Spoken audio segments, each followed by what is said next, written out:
ইন্নী ওয়াজ্জাহতু ওয়াজহিয়া লিল্লাযী পরে নামাজ শুরু হয়, এটার নাম দিছে মুসাল্লার দোয়া। আজান শুরু হলো বেদাত দিয়া, নামাজ শুরু হলো বেদাত দিয়া। বেদাতি কর্ম করলে ইবাদত কবুল হবে না। ফজরের নামাজে মুয়াজ্জিন বলবে আসসালাতু খায়রুম মিনান নাওম, বলবে না? আমরা কি বলবো?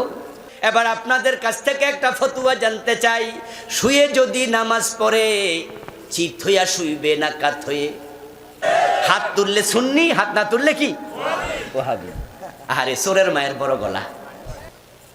আবার আমরা যারা হানাফি আছি আমরা কই জোরে আমিন কইলে গলায় ধাক্কা মারবা, নামাজের পরে ধরবা, পাইলি কই? এমন কথা বলার আলেমও আছে না নাই? কই যে জোরে আমিন বলবে তাকে বলবা আমাদের মসজিদে তুমি আইবা না।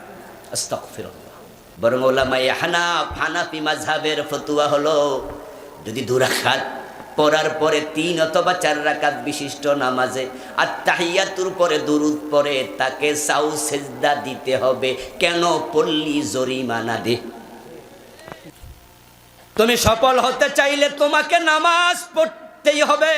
যার নামাজ নাই তার আসলে ঈমানটাই ঈমান ধরা যায় না, ছোঁয়া যায় না, দেখা যায় না, দেখানো যায় না। ঈমানের আলামত কিন্তু আছে, সিমটম দেখে বুঝে নিতে হবে। ছেলে সিনার আলামত আছে, মেয়ে সিনার আলামত আছে, বাঘ বল্লুক সিংহ সিনার আলামত আছে। কান দেখলে বোঝা যায় এটা ছাগলের কান, কান দেখলে বোঝা যায় এটা হাতির কান। লিকুল্লি শাইইন আলাম ওয়া আলামুল ঈমান ইসসালাহ। সব জিনিস সিনার আলামত আছে, ঈমান সিনার আলামতের নাম হলো নামাজ। মান তারাকা সালাতাম মুতাআম্মিদান ফাকাদ কাফার। হাদিস হলো যে ইচ্ছা করে নামাজ ছেড়ে দেয় সে কুফরি করে। সহিহ মুসলিমের রওয়ায়াত, ইন্না বাইনাল মারই ওয়া শিরকি তারকাস সালাত। একজন মানুষ মুমিন না মুশরিক, ঈমানওয়ালা না ঈমান হারা, তা সিনার আলামত শুধুই নামাজ। দেহের মাঝে মাথা যেমন, দিনের মাঝে নামাজ তেমন। কল্লা যদি আলাদা করে নেও বডিটা কার চেনা যাবে না। তোমার জীবন থেকে নামাজ আলাদা হলে তুমি নবীর উম্মত, রাসূল তোমাকে চিনবে না। মা আয়েশাকে বিশ্ব নবী বলেছেন, আমি আমার উম্মত ডেকে ডেকে হাউজের পানি পান করাবো, আমার উম্মতের জন্য সুপারিশ করব। মা আয়েশা বলেন কেমনে চিনবেন? ঈসা থেকে আদম পর্যন্ত সব নবীর উম্মত থাকবে হাসরের ময়দানে, চিনবেনটা কেমনে? রাসূল বলেন ইন্নাহুম ইউদাউনা ইয়াউমাল কিয়ামা গুররান মুহাজ্জালিনা মিন আসারিল উজুহ। আমার উম্মত নামাজ পড়ার জন্য ওযু করেছে, ওই ওযুর জায়গা থেকে কিয়ামতের দিন নূরের আলো বের হবে। যার নামাজ নাই তার আলো নাই।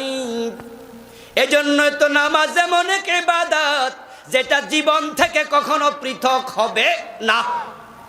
রোজা পৃথক হতে পারবে, অসুস্থ রোগী রোজা কাজা করার অনুমতি আছে না নাই? আছে। মান কানা মিনকুম মারিদান আও আলা সাফারিন ফাইদ্দাতুম মিন আইয়ামিন উখার। অসুস্থ পরে রাখো। এমন অসুস্থ জীবনে আর সুস্থ হবে না, সম্ভাবনা নাই। ফিদিয়াতুন তুআমু মিসকিন। প্রতি রোজার বিনিময়ে একজন ফকিরকে দুবেলার খাবার দিয়ে দাও। রোজাই লাগবে না, তুমি গরিব, হজের প্রয়োজন নাই, হজ মাফ। তুমি জাকাত খাবে, গরিব মানুষ, জাকাত দেয়া দরকার নাই, উল্টা খাও। গরিব হলে হজ মাফ হয়ে যায়, জাকাত মাফ হয়ে যায়, অসুস্থ হলে রোজা মাফ হয়ে যায়। কিন্তু নামাজ এমন এক ইবাদত মাফের কোনো সিস্টেম নাই। আরে ভাই আপনার হাঁটু কেটে গেছে, হাত কেটে গেছে, ডাক্তার এখান দিয়ে যদি কাইটা ফেলে দেয় মরবেন না বাঁচবেন, হাঁটু এখান দিয়ে কেটে ফেলে দেয় মরবেন না বাঁচবেন, কিন্তু কল্লা কাটলে মরবে। নামাজ এমন এক ইবাদত কল্লার মতো, মাথার মতো, এটা জীবন থেকে আলাদা হলে ঈমান বাঁচবে না। এই জন্য আপনি অসুস্থ হলে কি করবেন? ইসলাম বলে সল্লি কায়েমা, দাঁড়ায়া নামাজ পড়ো। ফাইন লাম তাস্তাতে ফাকায়দাও, তুমি দাঁড়ানোর ক্ষমতা নাই, নামাজ মাপ নাই, এবার বসে বসে পড়ো। ইল্লা আলা জানবিন, তোমার বসে পড়ার ক্ষমতাও নাই, মাপ হবে না, আরে মাপের সিস্টেম নাই, তোমাকে শুয়ে হলো নামাজ পড়তে হবে। এমন অসুস্থ, এমন অ্যাক্সিডেন্ট, গায়ের মাঝে তেল পরে গরম পানি পরে পুরা দেহর চামড়া উঠে গেছে, ডাক্তার আপনাকে এমন ভাবে ব্যান্ডেজ করলো যে আপনার 1 মাস পানি টাচ করা নিষেধ। ইসলাম বলে পানি ইউজ করতে পারবা না, তায়াম্মুম করে হলেও পড়তেই হবে, তখনও মাপ নাই। তুমি এমন জায়গায় যাচ্ছ, সাগরের মাঝখানে যায় লঞ্চটা ডুবে গেছে, সাঁতার কাটছো, জীবন মৃত্যুর সন্ধিক্ষণে অবস্থান, বাঁচতে চাও, বাঁচতে চাও, সাঁতার কেটে কেটে তীরের সন্ধান করছো, ওই অবস্থায় হুঁশ এখনো আছে, হুঁশ যায় নাই, চোখে দেখতে পাচ্ছ সূর্য ডুবে যাচ্ছে, শরীয়তের বিধান হলো ওই টাইমে ইশারায় হলো নামাজ পড়ে নাও, তখনও মাপ নাই।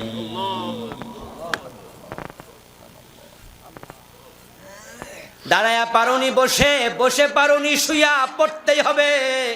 এবার আপনাদের কাছ থেকে একটা ফতুয়া জানতে চাই, শুয়ে যদি নামাজ পড়ে চিত হইয়া শুইবে না কাত হয়ে? বলেন, কথা কইতেও সব আমার দিয়ে কন যাব না। চিত হয়ে না কাত হয়ে? কাত হয়ে। শুইয়া শুইয়া যদি পড়েন, চোখ দিয়ে ইশারা, ঠ্যাং দিয়া, মাথা দিয়া করেন, শুইয়া তো পড়বেন, শীত হইয়া না কাইত হইয়া? শীতের পক্ষে কে কে বলেন তো দেখি? শীতের পক্ষে আছে অনেক, আর বাকি সব কাইত। আচ্ছা, এবারে হ্যাঁ, দোনো পক্ষে আছে না, দুইটার পক্ষে থাকা যাবে না। আচ্ছা, এবার বলুন তো আমার ভাই, নামাজের মাঝে চেহারা থাকবে কোন দিকে? কেবলার দিকে, ঠিক আছে? পশ্চিম, বাংলাদেশে পশ্চিম বলে অসুবিধা নেই, পশ্চিম দিকে, কেবলার দিকে। আচ্ছা, আপনি শীত হলে চেহারা কি কেবলা কি উপরে? আল্লাহর বক্তব্য, ফাওয়াল্লু ওয়াজহাকা ফাওয়াল্লি ওয়াজহাকা শাতরাল মসজিদিল হারাম, আইনামা তুওয়াল্লু ফাওয়াল্লু উজুহাকুম শাতরাহু।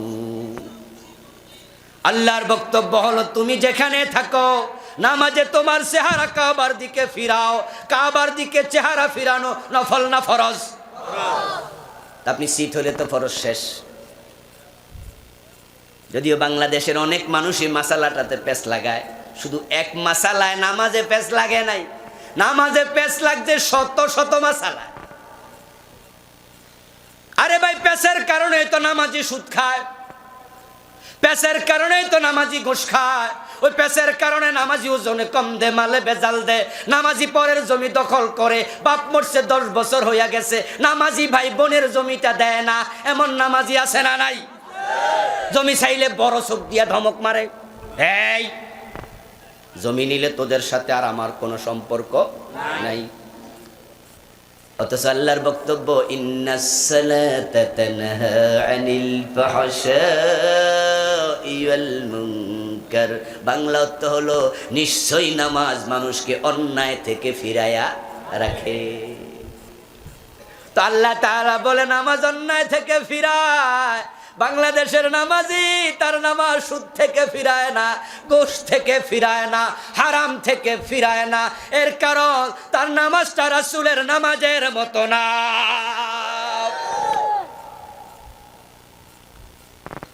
আচ্ছা, আপনারা যারা হজ করছেন তারা একটু বলবেন, বা ওমরা করছেন, আমরা যখন ইহরাম পরি তখন কি মাথায় টুপি থাকে না? থাকে না?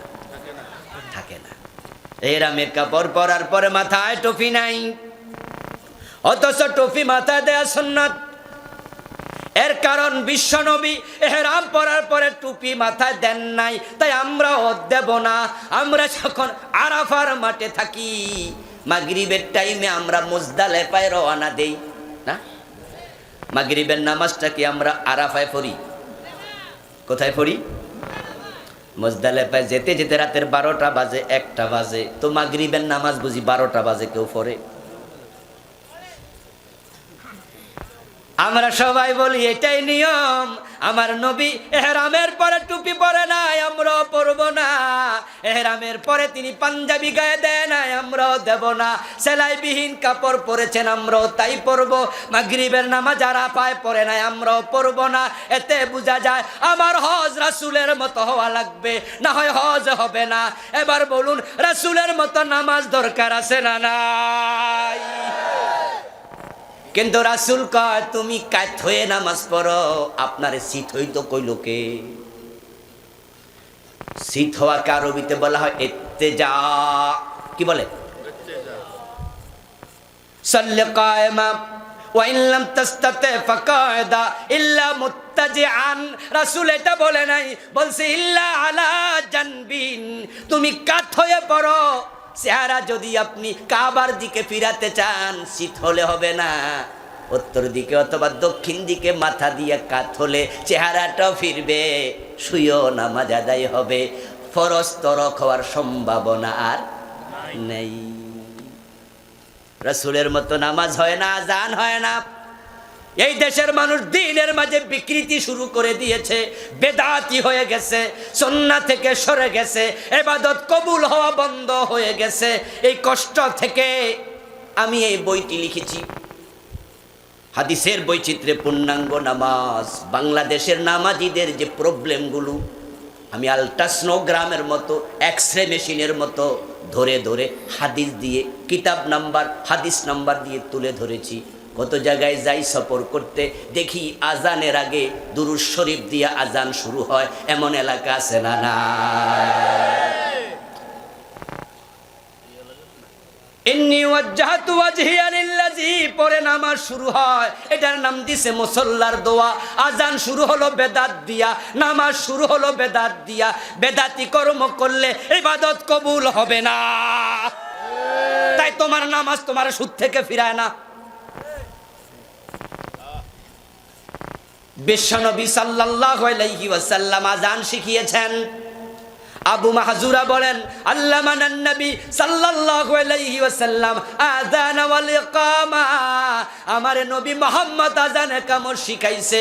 আব্দুল্লাহ ইবনে যায়েদ রাদিয়াল্লাহু তাআলা আনহু স্বপ্ন যোগে আযান পাইছে, নবী মুহাম্মদকে শুনাইছেন। হযরত বেলালকে রাসূল বলে আযান দাও, আযান শুরু হবে আল্লাহু আকবার দিয়ে। কিন্তু কিছু এলাকায় গেলে দেখি আসসালাতু ওয়াসসালামু আলাইকা ইয়া রাসূলুল্লাহ। আছে না? আছে না? আমি জিজ্ঞাসা করি, কিরে ভাই, আমার এক আত্মীয় আছে এরকম করে, ছোট ভাই, বয়সে ছোট। কিরে এটা পাইলি কই? কই ভাই পাই নাই। তো পরশ কেন? কই ভালো লাগে।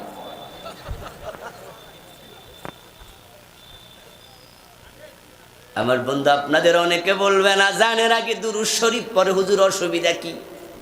আমি বলবো দোস্ত শোনো, 2 রাকাত নামাজের পর আত্তাহিয়াতু আছে মাগরিবের ফরজের। আত্তাহিয়াতু আবদুহু ওয়া রাসূলুহু, অতটুকু শেষ করে তোমাকে দাঁড়ায়া যেতে হবে, ঠিক না? যদি কও দুরূদ শরীফটা পড়া লই, নামাজ হবে? বরং উলামায়ে হানাফি মাযহাবের ফতোয়া হলো, যদি 2 রাকাত পড়ার পরে 3 অথবা 4 রাকাত বিশিষ্ট নামাজে আত্তাহিয়াতুর পরে দুরূদ পড়ে, তাকে সাউ সেজদা দিতে হবে। কেন? পল্লী জরিমানা দে। এই ভুলের কারণে সাউ সেজদা দেয়া ওয়াজিব, না দিলে কবিরা গুনাহ হবে। আপনি বলবেন হুজুর দুরূদ পড়ছি, খারাপ কি? উত্তর হলো, রাসূল যা করে নাই, সাহাবারা যা করে নাই, তা করা যাবে না। রাসূল সাহাবা যা করেছে তার ছাড়াও যাবে না। ইসলাম তোমার মন মতো নয়, বাড়ানো যাবে না, কমানো যাবে না। এখন রাসূল বলে, তোমরা আজান যখন শুনবা, ফাকুলু মিসলা মা ইয়াকুলুল মুয়াজ্জিন, মুয়াজ্জিনের মতো তোমরাও জবাব দিতে থাকো। আজানের জবাব আছে না নাই? মুয়াজ্জিন বলে আল্লাহু আকবার, আমরা কি বলবো? সাদেন। মুয়াজ্জিন বলবে আল্লাহ আশহাদু আল্লা ইলাহা ইল্লাল্লাহ, আমরাও ঠিক তাই বলবো, ঠিক না? মুয়াজ্জিন বলবে আশহাদু আন্না মুহাম্মাদার রাসূলুল্লাহ, আমরা কি বলবো?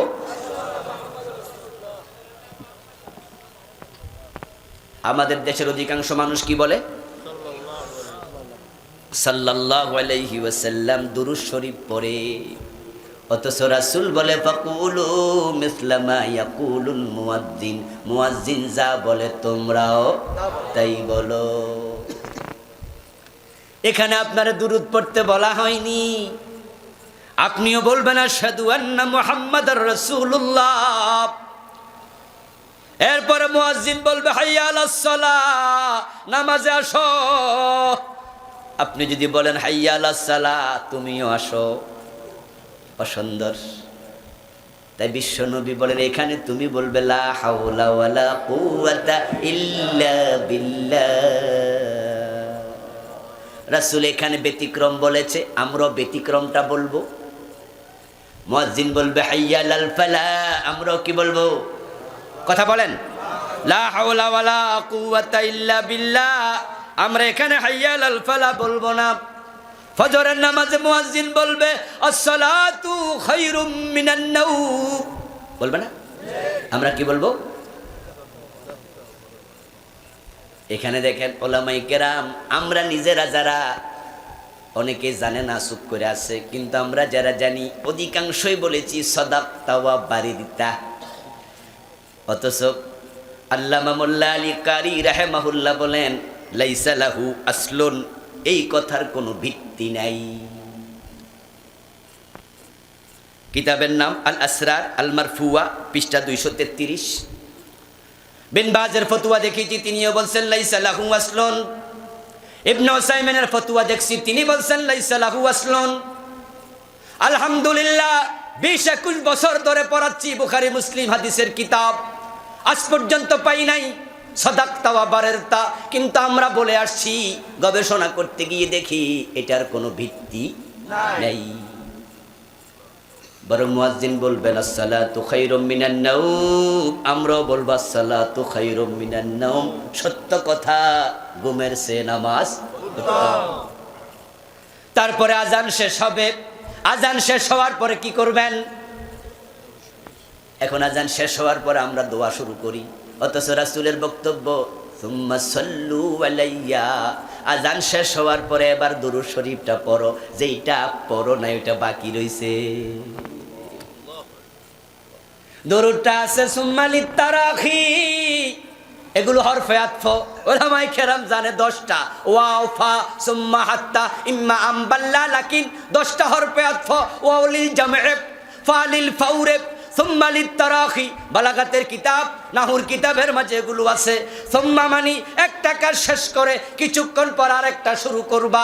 আজান শেষ, জবাব শেষ, এবার আগে দুরূদ পড়ো, তারপরে দোয়া করো। এই সুন্নাহটা বাংলাদেশে মরে গেছে, এই সুন্নাহটা মরে গেছে। আমার বন্ধু, আপনি আবার দুরূদ শরীফ পড়বেন, তারপরে এবার দোয়া হবে। এই দোয়ার মাঝেও বিকৃতি। অনেককে দেখা যায় আজানের দোয়া হাত তোলা দিয়া পড়ে, আছে না নাই? হাত তোলা দিয়া আজানের দোয়া।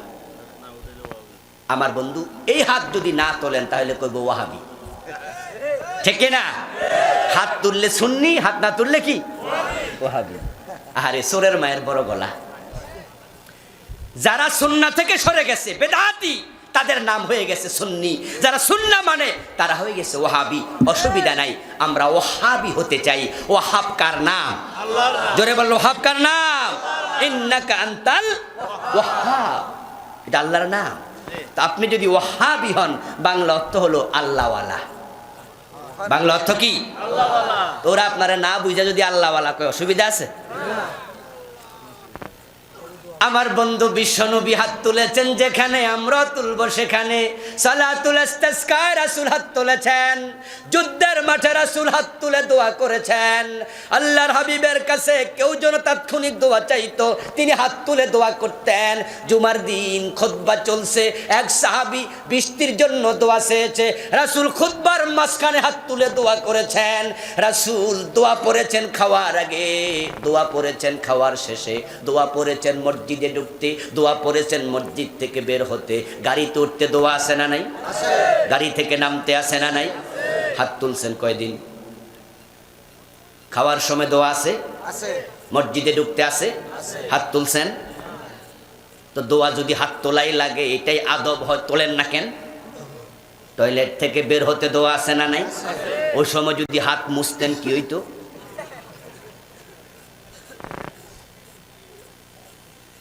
আল আদিয়া আল মাসুরা, স্বাভাবিক অবস্থায় দোয়া আছে। দোয়া মুসলমানের জীবনকে পরিবর্তন করে রেখেছে। স্ত্রীর বিছানায় স্বামী যখন যাবে তখনও দোয়া আছে না নাই?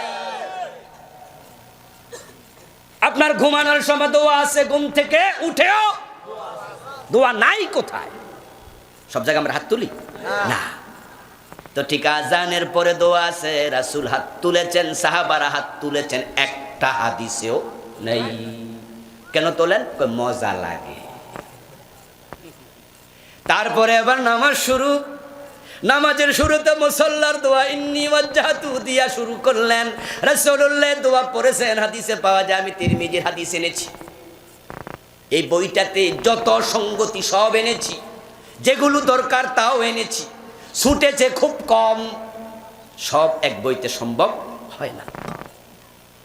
আমার বন্ধু বিশ্বনবী ইন্নী ওয়াজ্জাহতু পড়েছেন, হাদিসে পাওয়া যায় মাঝে মাঝে, তবে তাকবীরে তাহরিমা দেয়ার পরে।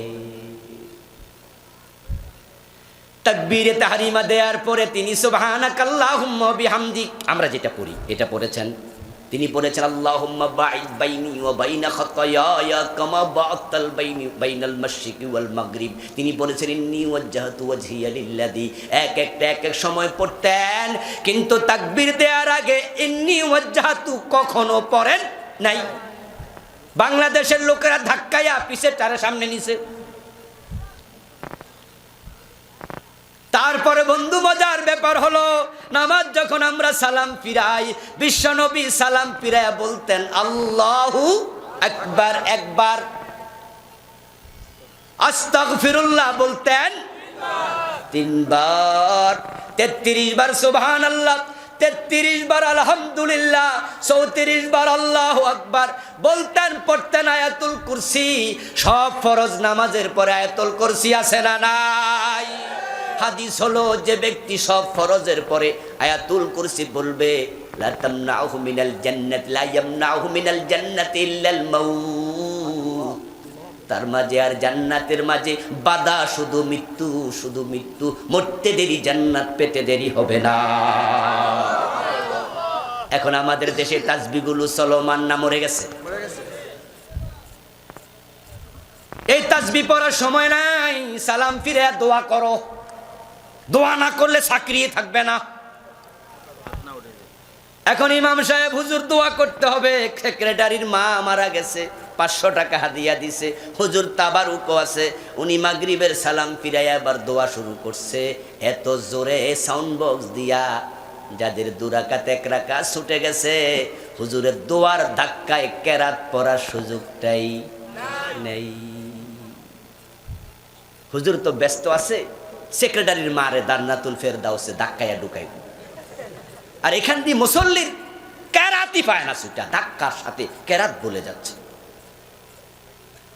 আপনার আমার ব্যস্ততার কারণে ইমাম সাহেব হুজুর আল্লাহুম্মা আমিন বলে সালাম ফিরাইয়া দিল, দোয়া সালাইয়া, দোয়া হাত মুছার সাথে সাথে সবাই গেছে খাড়াইয়া।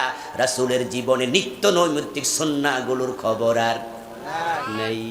ইমামও পড়ে না, মুসল্লিও পড়ে। আমার বন্ধু, নামাজের ভিতরে এখন মাসালা। এই দেশে এমন ভাবে আজকে ফতুয়া চলছে, নামাজ নিয়ে এমন ঝগড়া ফাসাদ, ফতুয়ার কারণে মসজিদ পর্যন্ত আলাদা হয়ে যাচ্ছে। মসজিদের নাম দেখি আহলে হাদিস মসজিদ, আস্তাগফিরুল্লাহ। কয়দিন পরে নাম দিব হানাফি মসজিদ, কয়দিন পরে দিব শাফি মসজিদ। মসজিদ তোমার আলাদা করে ইসলামকে বিভক্ত করে ফেলছো। নামাজ তোমাদেরকে বিভেদ শিখায় না ঐক্য শিখায়? নামাজ ঐক্যের সবচেয়ে বড় মাধ্যম। দিন 5 বার আল্লাহ একত্র করে দেয়, কাঁধে কাঁধ মিলে দাঁড়ায় যাও, নামাজ পড়ো। আফসোস মুসলমান, আজকে সে নামাজ নিয়ে ফতুয়া। এ মিয়া, আহলে হাদিস মসজিদ কেন? কয় হুজুর আমরা জোরে আমিন কইতে দেয় না। এই জোরে আমিন কর লাগা মসজিদ আলাদা করে ফেলছে, আস্তাগফিরুল্লাহ। আবার আমরা যারা হানাফি আছি আমরা কই জোরে আমিন কইলে গলায় ধাক্কা মারবা, নামাজের পরে ধরবা, পাইলি কই, এমন কথা বলার আলেমও আছে না নেই? কই যে জোরে আমিন বলবে তাকে বলবা আমাদের মসজিদে তুমি আইবা না, আস্তাগফিরুল্লাহ। ব্যক্তিগতভাবে জোরে আমিন বলার পক্ষে আমিও নই, এর মানে আমি বলি না আমিও হানাফি, কিন্তু